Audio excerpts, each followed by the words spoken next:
It started with a text message. "Don't bother showing up anymore. We're cutting ties. Good luck out there." That was it. No context. No emotion. Just cold, clipped words from my older sister, Natalie, the same woman I'd built a business with from the ground up. My hands trembled when I read it. Not from sadness, or even shock, but from something colder. Numbness. The kind that comes after years of being quietly disrespected by the people who should love you the most. I stared at the message for a full minute before typing out my reply. Okay. I didn't argue. I didn't ask why. I didn't defend myself or beg. I just set the phone down, walked over to my desk, and opened the folder labeled Family Business, Financials. If Natalie thought she could exile me like some disposable employee, she'd clearly forgotten something important. I wasn't just a co-founder. I was a silent investor. Half the seed money had come from my savings.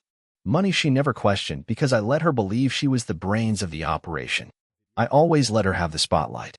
She liked being the face of the business, the one doing interviews, posting selfies in our co-owned bakery, taking credit for every new flavor idea as if she hadn't heard it from me the night before.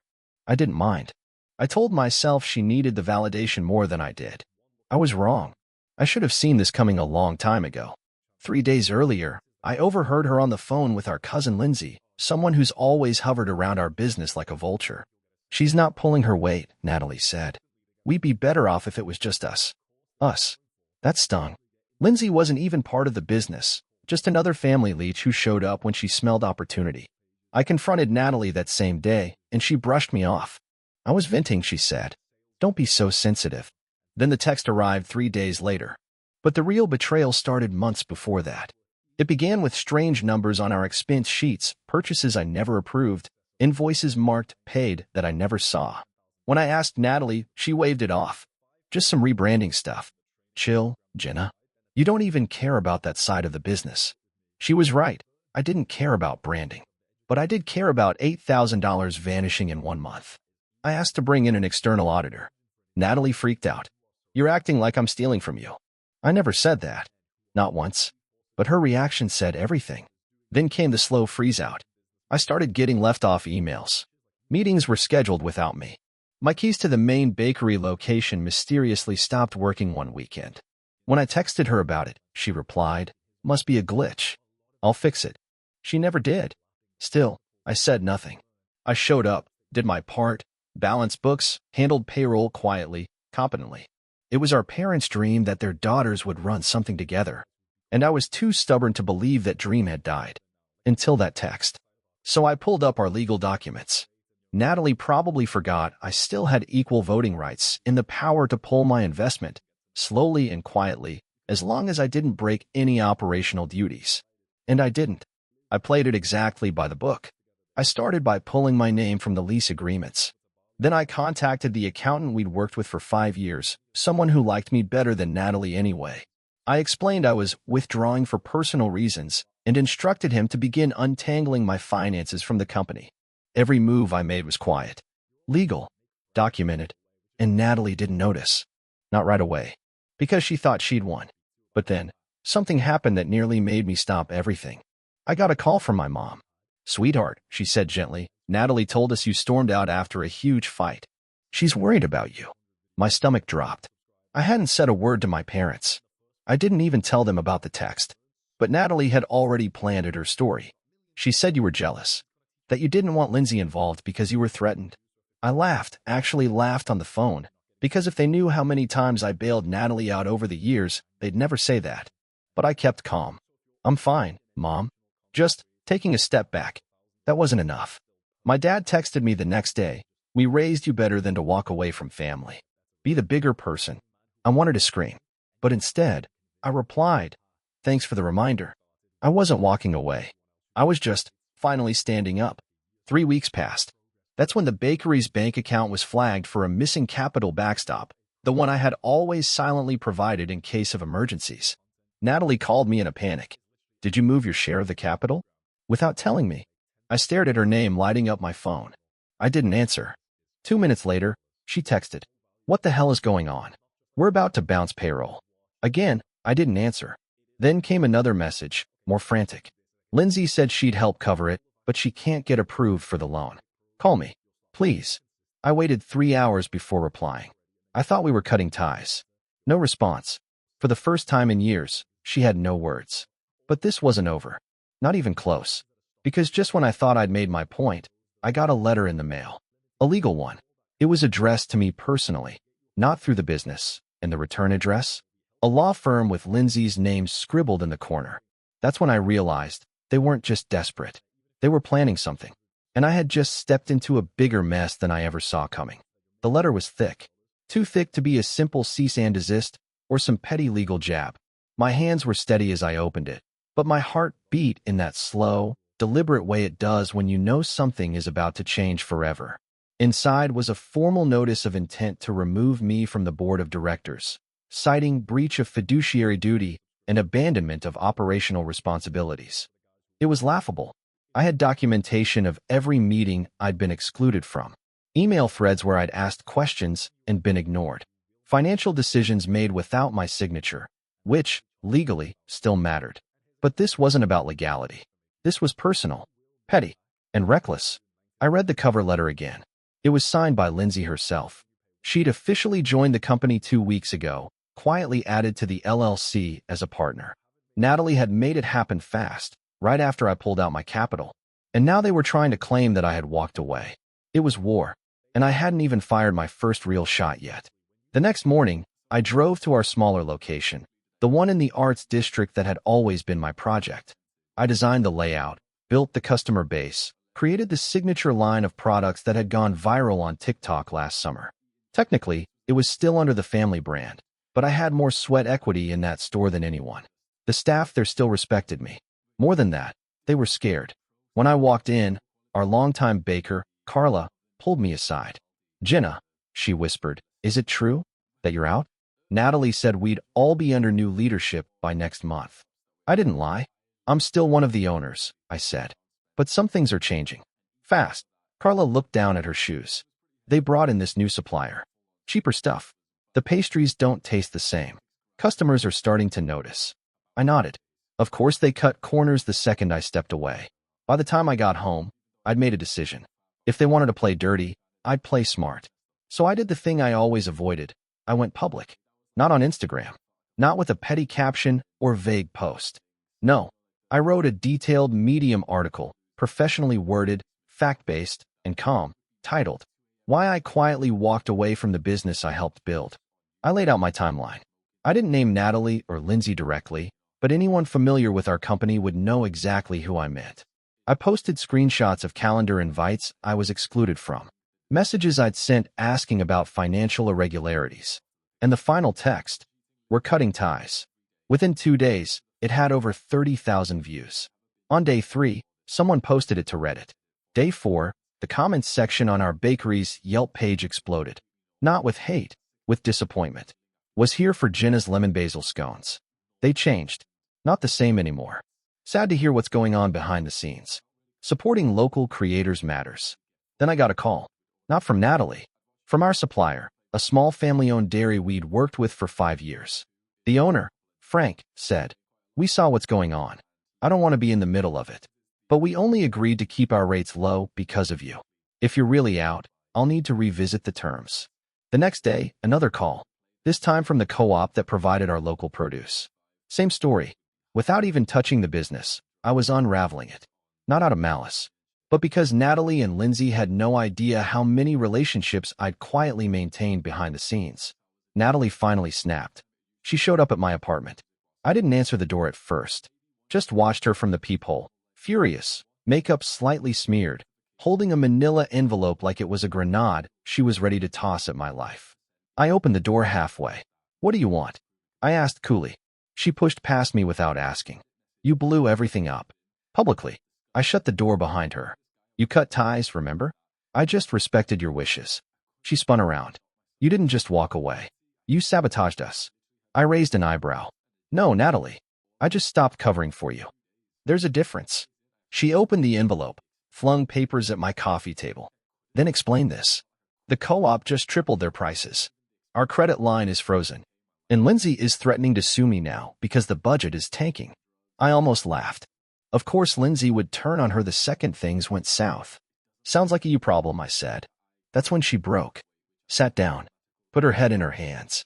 Why didn't you just tell me you were going to pull the funding? I thought you didn't care. I stared at her. You thought I didn't care? After all these years? You gaslit me out of my own company, excluded me from decisions, and then fed our family a version of the story where I was the villain. She didn't argue. I just wanted to prove I could do it without you, she said quietly. That I wasn't just riding your coattails. There it was. The real reason. Not greed. Not even malice. Just fragile, festering insecurity. I felt something in my chest crack. Not forgiveness. Not yet. But recognition. I never wanted the spotlight, I said. I just wanted respect. You couldn't give me that. She looked up at me, eyes red. So what now? You burn it all down? I didn't answer. Because the truth was, I didn't know. Part of me wanted to walk away and let them deal with the collapse. Another part, the part that had built this business from a coffee table sketch and 3 a.m. baking marathons, wasn't ready to let it die. But I was ready for something else. Power. And if Natalie wanted a truce, it would come with a price. Because next, I was going to make her an offer she couldn't afford to refuse. I gave myself 2 days to think. Not out of indecision, but strategy. Let her stew. Let the weight of her choices sink in. Because when someone who's always had control finally loses it, panic makes them pliable. On the third morning, I sent Natalie a message. Meet me. No lawyers. Just us. She replied within minutes. Where? I chose neutral ground, an empty office unit above the old hardware store downtown, a space we once dreamed of turning into a test kitchen.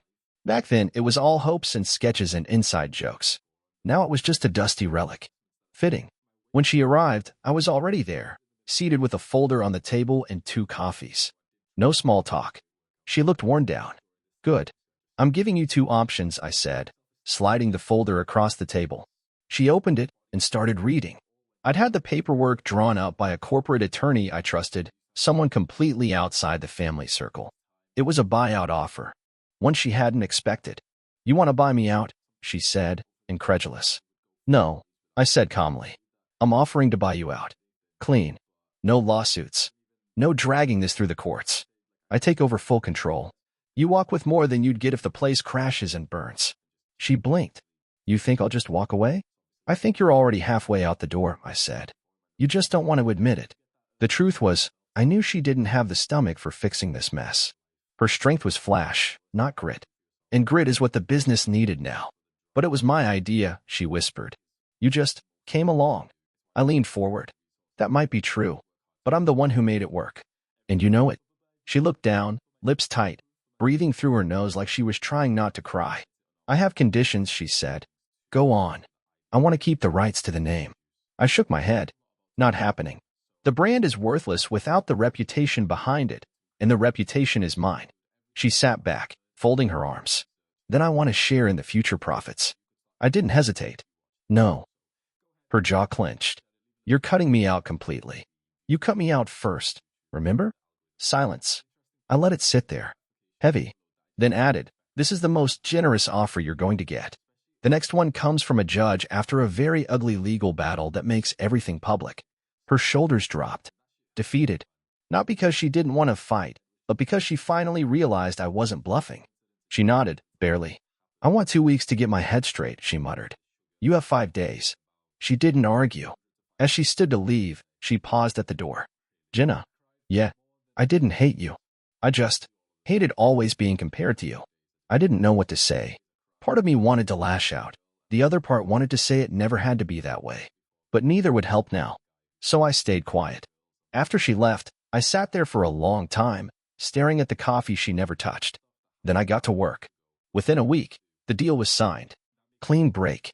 No litigation. I wired her the funds, less than she deserved. Maybe, but more than she'd end up with if she stayed. Lindsay tried to protest, but the second Natalie was gone, she had no legal standing. I revoked her partner privileges and offered her a small severance just to avoid noise. She took it and vanished. Then came the hard part, rebuilding what was left. First, I held a staff meeting. I didn't sugarcoat anything.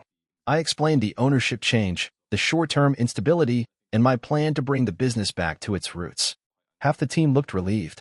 The other half? Cautiously hopeful. Then I went on a charm offensive. I personally called every supplier we'd lost. I met with the landlords we were late on rent with. I reactivated our loyalty program, brought back customer-favorite items Natalie had axed, and rebranded the store slightly, new logo, same name, but with a message, back to our roots. Back to real. People noticed. And just when I thought things were finally settling, I found the notebook. It was shoved in the back of the supply cabinet at our first location, buried under stacks of outdated flyers. I recognized the cover, an old leather-bound thing Natalie used to jot ideas in. I almost tossed it, but something told me to look. Inside were pages of notes, but not hers. They were mine. Recipes I'd scribbled on sticky notes, ideas I'd written down during meetings. Phrases like Jenna's cupcake flight idea scratched out and replaced with Natalie's tasting sampler. Dozens of them. She'd copied my work, claimed it, over and over, and documented it as her own. It was like reading a diary of betrayal in real time. And tucked into the very last page was something that stopped my breath. A draft email, addressed to our parents. I'm worried about Jenna. She's been acting unstable. I think she might be siphoning money without realizing it. We need to prepare in case we need legal action. She's not well. My blood went cold. It had never just been a falling out. Natalie had planned to erase me, to push me out, control the story, and take everything we built together. I felt sick, but I wasn't shocked. I closed the notebook slowly. That night, I didn't sleep. I lay in bed, staring at the ceiling, knowing I had the power to ruin her reputation now. Completely. But I also knew this. She'd already done that to herself. Still, I wasn't done yet. There was one more move I needed to make. Because Natalie wasn't the only one in our family who thought I'd just rolled over. And what I was about to do next would force them all to see me, really see me, for the first time in their lives. I didn't tell anyone in the family about the buyout. I let them believe whatever Natalie had fed them, that I had quit in a tantrum or sabotaged the business out of jealousy. That's how they preferred things anyway. Simple, digestible stories with a villain and a hero. Let them think I was the villain. I was about to show them how powerful the villain could be. The opportunity came sooner than I expected. 2 weeks after I regained control of the business, I was invited to speak on a panel at a small food entrepreneur event downtown. I almost said no, public speaking wasn't my thing. But then I saw the flyer. There, listed among the attendees, was my cousin Lindsay, marketing lead, founder of Sweet Shift Social, it said. A fake title for a fake business. Sweet Shift was just her Instagram handle where she posted stolen branding ideas from Pinterest and called herself a consultant. And she was scheduled to speak on the same panel. I accepted immediately. The day of the event, I wore black, crisp blazer, no jewelry, no distractions. Let them underestimate me. The panel was set in a cozy warehouse space with folding chairs and cheap coffee. Maybe 100 people in the room. Small crowd, but the right crowd. When it was my turn to speak, I kept it simple. Told the story of our bakery. How we started with nothing, grew too fast, trusted the wrong people, and nearly collapsed. I didn't name names, but I didn't have to. Everyone in that room could sense the weight of the words I didn't say. When the moderator asked about challenges and partnerships, I paused, then said, "The hardest thing isn't the workload. It's surviving the people who say they love you, but can't stand to see you grow." There were quiet nods in the crowd, and a visible stiffening from Lindsay, seated 3 chairs away. After the event, people lined up to talk. Small business owners, students, bloggers. One woman, probably in her 50s, leaned in and whispered, "Thank you for saying it out loud." I nodded. I knew exactly what she meant. Later that week, my parents finally reached out. Not Natalie, she'd gone radio silent since the buyout, but Mom and Dad. They invited me to dinner. I almost didn't go, but something in me needed to face it. Not for their approval, I'd given up chasing that, but because I wanted to watch them squirm when the narrative they'd clung to started falling apart. We met at a quiet restaurant they liked. Mom hugged me like nothing had happened. Dad gave a stiff nod. "Your sister's been quiet lately," Mom said once we sat down. "We're concerned." I stirred my water. "She has a lot to reflect on." Dad cleared his throat. "We didn't realize things had gotten so toxic. She told us one story. You never said anything. She told you the version she needed you to believe," I said. "And you were happy to believe it." That landed harder than I expected. Mom blinked. "That's not fair, isn't it?" I said. "When she iced me out, you called me to tell me to be the bigger person. Not once did you ask what happened. You just assumed I was the problem." Neither of them spoke. I pulled something out of my bag and slid it across the table. The notebook. Mom picked it up. What is this? Proof, I said, of how long this has been going on. Read it. Or don't. I'm done explaining myself. They both looked down at the worn leather cover, suddenly unsure of the story they'd clung to. I stood up. I didn't come for an apology. I came so you'd know the truth when it all unravels. And then I left. The silence that followed was worth more than any apology. Weeks passed. Business boomed. We relaunched the seasonal menu I designed years ago, the one Natalie had called too basic. It sold out on day one. A local influencer came in and posted a glowing review, calling the bakery reborn. I hired back 2 staff members Natalie had laid off, gave them raises, empowered them to create. But the final twist came not from me, but from someone I least expected. One morning, a letter showed up at the store. It was handwritten with no return address. I opened it and immediately recognized the script. Natalie. The letter was short. Jenna, I thought I could erase you. That if I pushed you out, I'd finally feel like I was enough. But the truth is, I only ever felt strong because you were standing beside me. Without you, I was just noise. I'm sorry. Do what you want with this. I just needed to say it. There was a check inside. Not a huge amount, but clearly what was left of her own savings.